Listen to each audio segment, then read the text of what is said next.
Hey free-to-play gang, welcome back to another video. So recently I did something really fun on the live stream. So what I did was I didn't restart my account, okay? So I created a brand new account. So for example, you go to settings here, go to services, go to change server. So I have my main account in the honor server, right? Most of you guys have your account in the infinite miracle.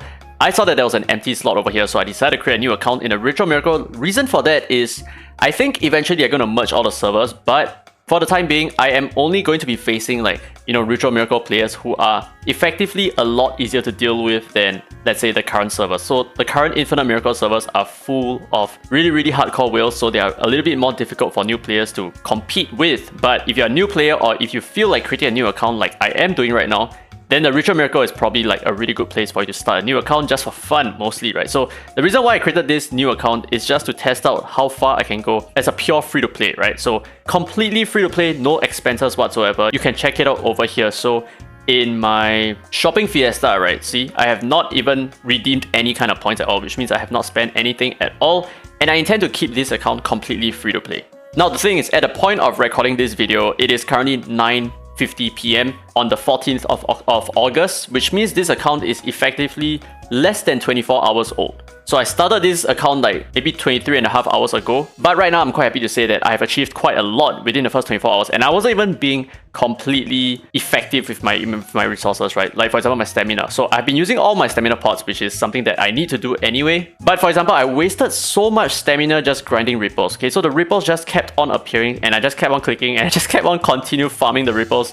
And before I knew it, I have an R2 Suhua, and I think an R3 Meredith. Now, I wouldn't recommend this for new players at all. In fact, I wouldn't even recommend you to get a single copy of Meredith at the start. So this is more of like mid-game content when you want to try to attempt Fafnir. So it's not important that you get Meredith at the start, but I would definitely highly recommend that you get R0 Suhua minimally. And the thing is, you do not even need to get her higher than R0 because for the most part, her resonances are kind of bad, right? So over here, she has final damage, she has damage reduction, she has extra stats, she has healing for herself whenever she buffs you, and then she has more extra stats, which is like completely not that useful in my opinion. It's not worth the stamina at the start. And for the most part, you're not even going to use Suhua down into like the mid or the end game, so you do not need her past R0 in most cases, I think. So obviously the way you can get Suhua and Meredith ripples is, there you go, right? One more Meredith ripple over here, just click onto it and you would be able to participate in it, and that's it, right? So just farm multiple copies, and every like 5 minutes or so you will see a new ripple, because don't forget that the world chat here is actually a accumulation between all the various servers, right? So there is definitely going to be many of these ripple dimensions appearing. Now the thing is, I was not very lucky with my pulls, to be honest, right? So let's take a look at all the legendary espers that I have pulled thus far within the past 24 hours.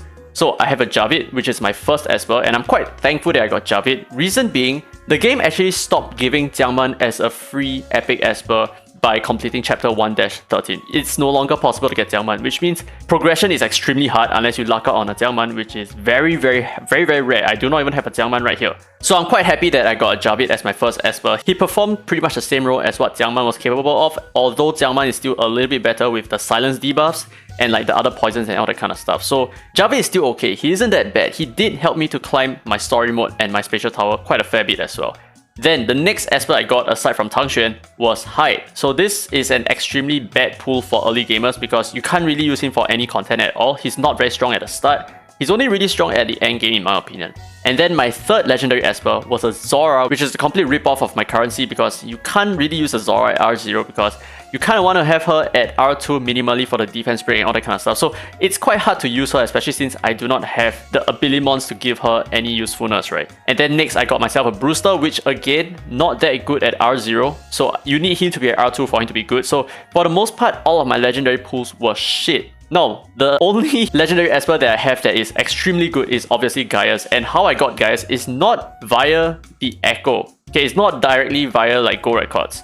So how I got Gaius is actually through the current banner over here. So currently, from when I'm recording this video, this is the last day that I can obtain Gaius via this banner for free, essentially for free without having to get him directly from the wish pool. And I know some of you guys might be asking, why don't I just get him from the wish pool? Why am I getting him directly from the banner? Now the reason for that is because if we were to obtain him from the wish pool, we would need to get 10 legendary espers first in order to unlock Gaius over here. So essentially the best esper that you can get at the start is probably going to be a Clara, But thankfully, because of this event, I can get him for just 100 wish stones, which is how this happened. So I just raced as fast as I could because there is like 17 hours left on the clock. So I didn't have a lot of extra time to be able to get my guys. And now that I got my guys, things are a lot easier for me to clear. So yeah, let's just take a look at where I am in the story mode right now. So in terms of hard mode, I'm currently at chapter 5. And in terms of purgatory as well, I am currently at chapter 4. As you can see here, I'm done in chapter 4. I'm just pending my hard mode before I can progress to chapter 5 on the purgatory difficulty. And in the easy difficulty, I am all the way at chapter 12 right now. So I've actually cleared a lot of content within the past 24 hours. It's not even 24 hours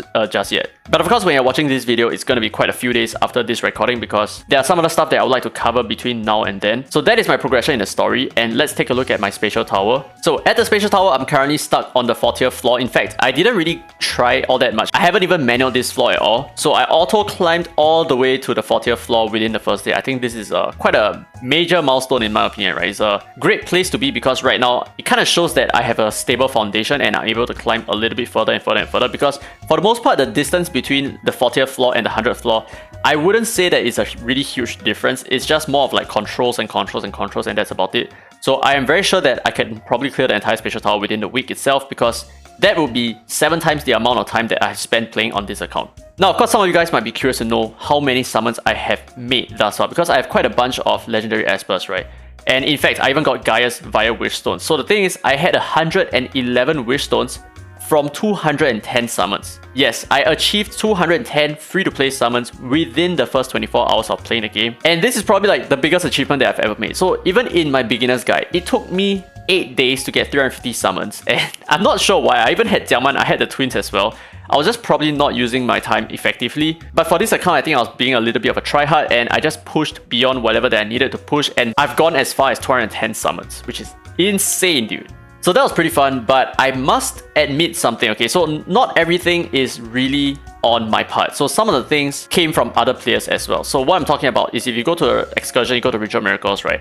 I am currently on the 8th difficulty of Fafnir. I'm also on the 8th difficulty of APEP and the 8th difficulty of Chronos as well. I mean, of course, I can progress forward, but I just haven't been using my stamina this way. So the reason why I'm able to get so far ahead is because I have added some players and you can do that as well. So if you're a new player, try to go into the world chat and look for players who are willing to accept your friend requests, and by doing so, you can use some of their helper espers to help you push content like that. So what I'm doing right now is I'm just climbing as far as I can possibly do and then use some of the helper espers here to grind out that specific floor multiple times just to get the 2 times drop rewards, and that's it. I'm just going to call it a day afterwards. I'm not going to spend too much time farming Chronos or any of the Ritual Miracles right now because for the most part, the drops are kind of bad and it's a really huge gamble to try to get like a really good piece, and of course on top of that, you need to have multiple really good pieces.